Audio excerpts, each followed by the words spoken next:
우리 1월 한 달 동안은 동탄 누리는 교회의 비전과 방향을 함께 살펴보고 있습니다. 오늘은 그 두 번째 시간이에요. 우리 지난주에는 교회된 우리가 이 세상 가운데에서 어떤 삶을 살아야 하는가에 대해서 살펴보았습니다. 우리의 인생은 예배의 삶이다라는 것을 함께 나누었고, 주일만이 예배가 드려지는 전부가 아니라 우리가 살아가는 모든 삶의 자리가 하나님 앞에 드려지는 예배다라는 사실을 기억하면서 살아내셨을 겁니다. 이어서 오늘은 동탄 누리는 교회 두 번째 철학이죠.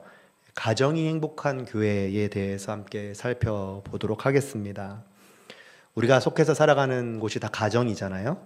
1인 가정이든 다가정이든 상관없이 우리가 속해 살아가는 가정이 하나님께서 우리에게 허락하신 너무나도 소중하고 거룩한 공동체거든요. 그래서 그 가정의 자리에서 하나님이 주시는 그 참된 복을 우리가 어떻게 경험할 수 있을까? 오늘 말씀을 통해서 함께 나눠보려고 합니다. 그래서 오늘은 가정의 행복은 어디에서 오는가? 라는 제목으로 함께 말씀을 살펴보도록 하겠습니다. 19세기를 대표하는 소설가 가운데 한 사람을 꼽으라고 한다면 아마도 러시아의 대문호인 레프 톨스토이를 뽑지 않을 수가 없습니다. 너무나도 전 세계적으로 잘 알려진 작가이고 소설가이죠. 그리고 그의 작품들을 사람들은 참 좋아합니다. 왜냐하면 인간의 삶에 대한 깊은 통찰을 담고 있는 글들이 많기 때문입니다. 읽어보셨을 텐데 전쟁과 평화라는 그 소설은 역사의 거대한 그 소용돌이 속에서 인간이 무엇을 붙들고 살아야 하는가, 그 인간의 존재 자체에 대해서 참 많이 고민하게 만드는 소설이죠. 이 부활이라는 소설을 썼거든요. 거기에서는 인간의 죄와 양심, 그리고 그런 가운데에서 어떻게 회복이 가능한가, 그래서 도덕적인 책임과 인간다움의 삶을 어떻게 살아갈 수 있을까를 보여주는 것이 바로 부활입니다. 톨스토이의 수많은 작품들이 있는데 그 중에서 이 가정을 주제로 쓴 소설이 있는 거 아십니까? 바로 안나 카레니나라는 소설입니다. 이 소설에는요, 두 가정이 등장을 합니다. 한 가정은 안나라는 귀족 여성입니다. 그리고 또 한 가정은 레빈이라는 농촌에 살고 있는 남성 가정입니다. 이 두 가정을 비교해서 소개하면서 행복한 가정은 무엇인가, 또 가정다움이 무엇인가를 보여주고 있는 것이 바로 안나 카레니나라는 소설입니다. 먼저 안나라는 여인은요, 사랑하는 남자를 쫓아서 가정을 꾸렸습니다. 행복할 줄 알았습니다. 그런데 가정은 점점 불행의 늪으로 빠져들었습니다. 사랑 하나만 믿고 갔기 때문이죠. 반면에 이 레빈이라는 청년은 그냥 농촌에서 사는 그냥 농사꾼이었습니다. 그곳에서 결혼하고 많은 것들을 풍요롭게 누리진 못하지만 그냥 그 가운데서 살아갑니다. 어려움도 겪고 갈등도 겪습니다. 하지만 하나님 앞에서 내가 어떤 존재인가를 성찰해가는 내용을 담고 있습니다. 그러면서 가정 안에서 진실한 삶에 대한 의미를 발견하게 되는 거죠. 그래서 이 레빈이라는 인물을 톨스토이의 자신의 가치관을 투영한 인물로 보통 이 소설을 평가하는 평가자들이 그렇게 이야기를 하더라고요. 그런데 이 소설은 아주 유명한 문장으로 시작을 합니다. 바로 이런 문장이에요. 행복한 가정은 모두 비슷하고 불행한 가정은 저마다 다르다. 이 문장 속에는 가정을 단순한 어떤 감정의 결과로 보아서는 안 된다라는 걸 담고 있습니다.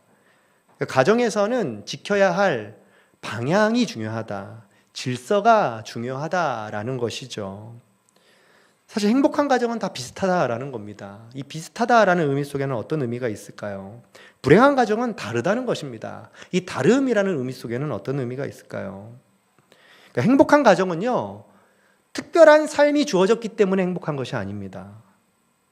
사실 가정이라는 것이 그렇잖아요. 너무나도 다른 존재가 만나는 거죠. 하지만 그 가정 안에서 뭘 하는 거죠? 서로 다름을 인정하고 비슷한 것을 선택하고 비슷한 기준을 붙들고 그렇게 점점 살아가다가 하나의 질서를 만드는 것이 가정 공동체 아닙니까? 바로 그러한 가정이 바로 행복한 가정이고 참 비슷해 보인다라고 평가를 하는 것이죠. 톨스토이는 사랑이 없어서 가정이 무너진다라고 말하지 않습니다. 오히려 사랑만으로 가정을 세우려 할 때 흔들릴 수 있다라는 걸 이 소설을 통해서 보여주는 것이죠. 여러분들이 속한 가정은요, 생각보다 단순한 공동체가 아닙니다. 매우 복잡하고 까다롭고 끊임없이 조율이 필요한 공동체가 바로 우리가 속한 가정입니다. 그래서 가정에서는 무엇보다 올바른 방향 제시가 매우 중요합니다. 심리학자 카를 융은요, 이 가정의 시작이라고 할 수 있는 이 남자와 여자의 만남에 대해서 이렇게 이야기를 했습니다. 두 인격이 만나는 것은 두 화학 물질이 접촉하는 것과 같다. 반응이 일어나면 둘 다 변한다. 그래서 많은 강연자들이 이 철학자의 말을 인용하면서 남자와 여자의 만남은 우주와의 만남이다 라고 비유를 합니다. 그것이 가정입니다. 연애했을 때의 남녀 사이의 관계와 결혼을 하고 나서의 부부 사이의 관계는 차원이 다르죠. 전혀 새로운 인생의 여정이 펼쳐지는 것 아닙니까? 그러한 모습들이 가정 안에서 끊임없이 일어나는 겁니다. 처음에는 부부로부터 시작합니다. 시간이 지나면 어떤 일이 발생되지요? 또 하나의 우주가 태어나잖아요.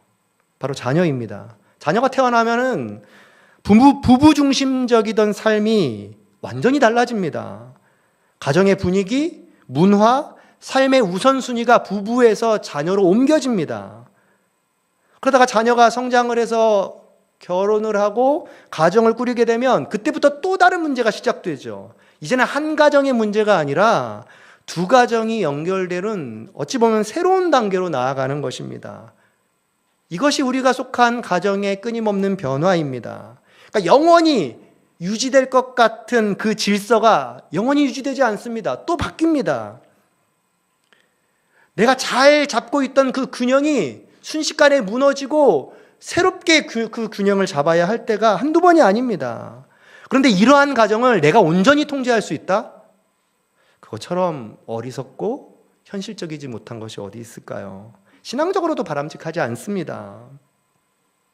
오히려 통제에서 벗어나는 것, 그것이 우리가 속한 가정의 다반사 아닙니까? 그러다 보니 가정 안에서 여러분들은 행복을 느끼기보다는 노심초사가 훨씬 많고 전전긍긍하게 되고 마음이 놓이지 않는 순간들이 훨씬 더 많은 것이죠. 이런 반복된 현실 속에서 정말 가정 안에서 행복을 느낀다라는 건 결코 쉬운 일은 아니죠. 그렇다면 우리는 어떻게 하면 이렇게 변화무쌍하고 통제할 수 없는 이 가정 공동체 안에서 참된 행복을 찾을 수 있을까요? 경험할 수 있을까요? 성경은 이 질문을 외면하지 않습니다. 오히려 가정의 현실을 그 누구보다도 정확히 알고 계신 하나님께서 이 질문에 대한 분명한 답을 우리에게 제시하고 계세요. 그것이 바로 오늘 우리가 함께 읽은 시편 128편 말씀입니다. 아마도 시편 전체, 아니 성경 전체에서 가정의 복, 가정의 행복에 대해서 가장 선명하게 보여주는 말씀이 우리가 함께 읽은 본문이 아닐까 생각합니다. 그런데 오늘 본문에 보면요, 가정의 행복을 말할 때 우리가 흔히 기대하는 방식으로 시작하지 않습니다. 가정이 행복하려면 경제적으로 좀 풍요로워야 되잖아요. 경제 이야기를 하지 않습니다. 관계가 좋아야 되잖아요. 관계 이야기를 하지도 않습니다. 심지어 사랑이 충만해야 되잖아요. 사랑에 대한 언급도 그리 중요하게 다루지 않습니다. 오히려 오늘 우리가 읽은 이 시편의 출발점은 다른 것에 집중을 하고 있습니다. 단 하나, 그것은 바로 여호와를 경외하는 삶이에요. 1절 말씀입니다. 우리 같이 한번 읽어보겠습니다. 시작. 여호와를 경외하며 그의 길을 걷는 자마다 복이 있도다. 아멘. 왜 여호와를 경외하는 것이 가정의 행복과 깊은 관련성이 있을까요? 제가 앞에서 가정에 대해 얘기하면서 가정의 행복은 감정의 문제가 아니고 같은 방향과 질서의 문제라고 이야기했습니다. 그렇다면 그 방향과 질서를 바로 세우는 핵심은 무엇일까요? 성경은 그것이 바로 하나님을 경외하는 것이다 라고 이야기합니다. 우리가 방금 읽은 본문을 보면요, 여호와를 경외하는 자라는 말과 함께 이어서 부연 설명하는 문구가 하나 있습니다. 그게 무엇이냐면 그의 길을 걷는 자마다 복이 있도다 라는 말씀입니다. 성경이 말하는 행복은요, 단순히 순간적인 어떤 평안함이나 감정의 그런 컨트롤이 아닙니다. 어디를 향해 걷고 있는가? 거기에 초점을 맞추고 있어요. 바로 가정이 그런 공동체라는 것입니다. 가정의 행복은요, 형편이 좋아졌을 때, 나아졌을 때 찾아오는 것이 아니에요. 때로는 상황은 나아지지 않더라도, 현실은 크게 달라지지 않더라도 그 가정 안에서 우리가 같은 방향으로 나아가고 있다면 우리는 그 안에서 진정한 행복을 느끼고 경험할 수 있습니다.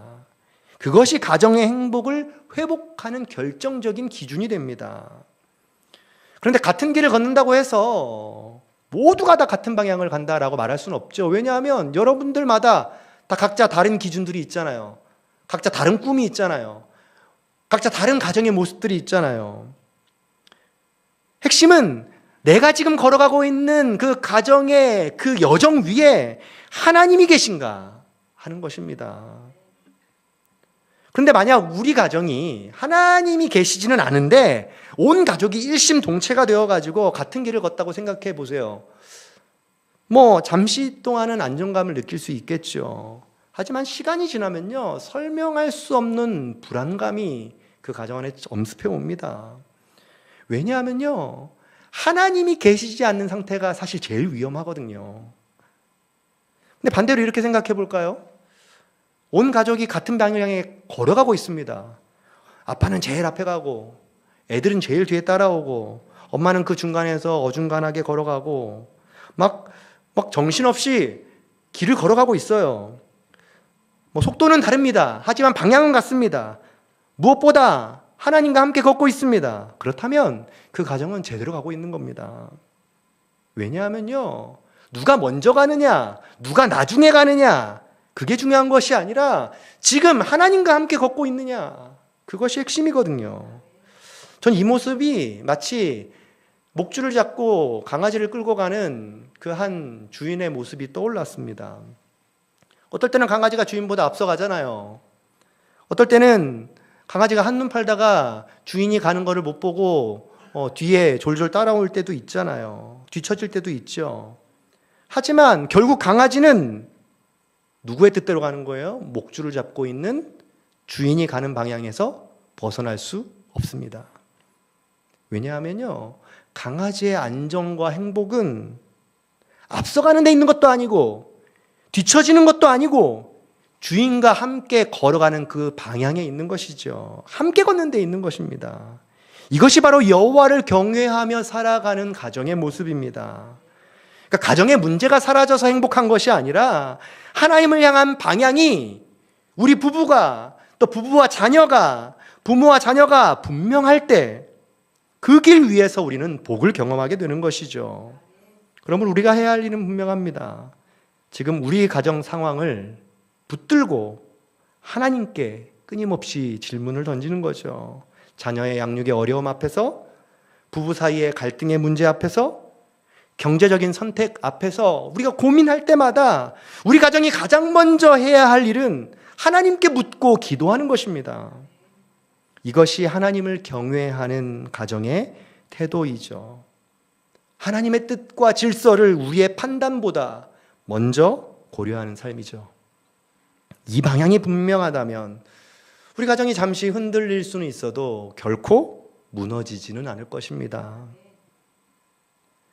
시편 기자는 여호와를 경외하며 그의 길을 걷는 가정이 복된 가정이다 라고 우리에게 제안합니다. 그리고 그렇게 살아가는 우리 가정에게 하나님께서 어떤 복을 주시는지 이어서 2절을 통해서 소개하고 있어요. 이런 말씀을 하죠. 내가 내 손이 수고한 대로 먹을 것이라 내가 복되고 형통하리로다. 이 말씀은요, 많이 벌게 될 거다 이런 약속을 주시는 게 아닙니다. 남들보다 더 잘 살게 될 거다. 뭐 이런 말씀도 아닙니다. 오히려 성경에서는 뭐라고 얘기하죠? 내 손이 수고한 대로 먹을 것이다. 한마디로 수고한 대로 먹는 것 자체가 복이다라는 겁니다. 이 말이 매우 현실적이면서도 감사한 말입니다. 왜냐하면 우리는 수고한 만큼도 못 먹을 때가 한두 번이 아니거든요. 오히려 어떤 사람들은요, 좀 덜 힘들고 많이 주세요라고 하는 게 우리의 솔직한 심정이잖아요. 힘들지 않게 형통하길 바라는 것. 그래서 순간에 큰 이익을 얻으려고 하는 그 욕심이 우리 안에 늘 있죠. 하지만 성경이 말하는 복은요, 수고 없는 형통이 아닙니다. 수고가 헛되지 않음을 경험하게 하는 것, 그게 형통입니다. 여호와를 경외하는 가정은 수고가 아예 사라지고 없어지는 것이 아니고 여전히 수고하는 삶을 살게 됩니다. 때로는 땀도 흘릴 것이고요, 애도 써야 하고요, 심지어는 고통스럽지만 견디는 과정도 지나야 합니다. 하지만 그러한 과정들이 결코 헛되지 아니하고 허무함으로 끝나지 않게 하나님이 갚아주시겠다는 거예요. 하나님 안에 결코 헛된 시간이 되지 않는다는 것입니다. 그렇다면 우리의 인생이 얼마나 의미가 있나요? 내가 수고한 것에 대한 하나님의 은혜가 있으니까요. 우리의 인생이 더덥다라고 고백하는 것이 아니라, 내가 이렇게 힘들게 이렇게 살아왔는데 그래도 하나님이 주시는 은혜가 있었네 라고 고백하는 것, 그것이 우리 가정의 가장 큰 복 아닐까요? 이러한 복이 하나님은 우리가 속한 모든 가정 구성원에게 이루어지기를 소망합니다. 그래서 3절에 보면 구체적으로 가족의 구성원들에게 그 일들이 어떻게 펼쳐질 것인가를 또 소개하고 있습니다. 3절 말씀, 내 집 안방에 있는 내 아내는 결실한 포도나무 같으며 내 식탁에 둘러앉은 자식들은 어린 감람나무 같으리로다. 이 말씀은 이상적인 가정의 그림을 그리는 게 아닙니다. 문제없는 가정을 말하는 것도 아니고요. 포도나무와 감람나무는 근본적으로 서로 다른 나무입니다. 맞출 수가 없는 존재입니다. 그리고 각자 시간을 두고 열매를 맺는 나무들입니다. 하루아침에 열매를 맺을 수가 없죠. 돌보고 때를 기다려야 하는 겁니다. 때가 되었을 때 열매가 맺히는 거잖아요. 그래서 아내를 결실한 포도나무라고 표현하는 것, 자녀를 어린 감람나무로 표현하는 것, 무슨 의미가 있을까요? 가족의 복은요, 어떤 열매와 같은 그 결과로 설명되지 않는다는 것입니다. 오히려 자라고 성장하는 그 과정으로서의 나무로 설명하고 있습니다. 그러니까 여호와를 경외하는 가정은 당장 모든 것이 잘 풀리는 풍성한 열매를 맺는 그런 가정을 뜻하는 것이 아니고요, 오히려 시간이 지날수록 우리가 믿었던 말씀이 현실이 되고 그것이 우리의 삶에서 이루어지는 것을 경험하고, 그래서 때로는 우리가 연약해지는 어린 나무였었지만 점점 더 성장해가는 그 기쁨을 경험하는 그 과정, 이것이 바로 성경에서 말하는 가정의 복된 모습이라는 거죠. 자녀를 어린 감람나무로 표현함으로써 아직 완성되지 않았다라는 의미를 담고 있죠. 여전히 다듬어야 하고 기다려야 하고 인내해야 할 것이 많다는 것입니다. 그래서 가정은요, 조급해지면 무너집니다. 여호와를 경외하는 가정은 그래서 결과보다 과정을 하나님께 맡길 줄 아는 사람들이죠. 그 안에서 진정한 복을 소유하고 누리게 됩니다. 그러면서 시인은 다시 한번 4절을 통해서 우리에게 명확히 그 답을, 그 키를 고백하고 있습니다. 여호와를 경외하는 자는 이같이 복을 얻으리로다. 이같이라는 말은요, 앞에서 말한 모든 삶의 장면을 가리키는 거죠. 완벽하지 않은 일상이지만, 끊임없이 수고가 반복되는 삶이지만, 급격한 변화보다는 뭔가 변화되지 않는 것 같은 그냥 평범한 일상을 살아가는 것처럼 보이지만, 그러나 이 모든 것들이 하나님이 주시는 복의 현장이라고 선언하는 것입니다.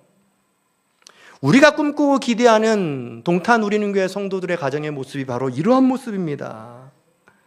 그리고 저는 이러한 모습이 여러분들의 가정에만 머물러 있지 않기를 원합니다. 그것이 또 다른 공동체에게 영향이 흘러가기를 원하는 거죠. 그래서 오늘 성경에도 보면요, 가정으로 시작된 이 공동체가 가정을 벗어나 또 다른 공동체로 이어지고 있습니다. 5절과 6절에 보면 이런 말씀을 하잖아요. 여호와께서 시온에서 내게 복을 주실지어다. 너는 평생에 예루살렘의 번영을 보며 내 자식의 자식을 볼지어다. 이스라엘에게 평강이 있을지로다. 하나님은요, 이 가정을 단순히 그냥 복의 종착지로 보지 않으셨습니다.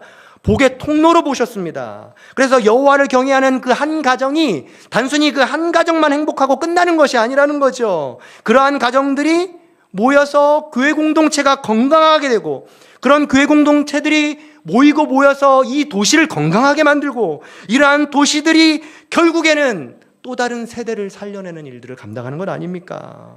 그것이 바로 한 가정으로 시작한 이 복이 예루살렘으로, 이스라엘 나라로, 주님이 다스리시는 열방으로 이어지고 있는 것이죠. 그래서 우리 동탄우리는교회가 말하는 이 가정이 행복한 교회란 단지 문제없는 그런 가정들의 모임이 아닙니다. 여호와를 경외하는 그 방향을 붙들고 흔들릴 때마다 다시 하나님께 묻는 그런 가정이 되는 것입니다. 완벽하지 않아도 하나님 앞에 서기를 포기하지 않는 가정이 되는 것입니다. 그렇게 모인 가정들이 함께 교회 공동체를 이루는 것입니다. 그리고 그 교회 공동체를 통하여 이 도시가 변하는 것입니다. 사랑하는 성도 여러분, 우리 가정이 하나님의 복이 머무는 자리가 되기를 소망합니다. 뿐만 아니라 그 복이 흘러넘쳐서 다른 사람들에게까지 흘려보낼 수 있는 복의 통로가 되기를 소망합니다. 같은 방향을 바라보고 하나님과 함께 믿음의 여정을 걸어가는 복된 가정이 되시기를 주님의 이름으로 소망합니다.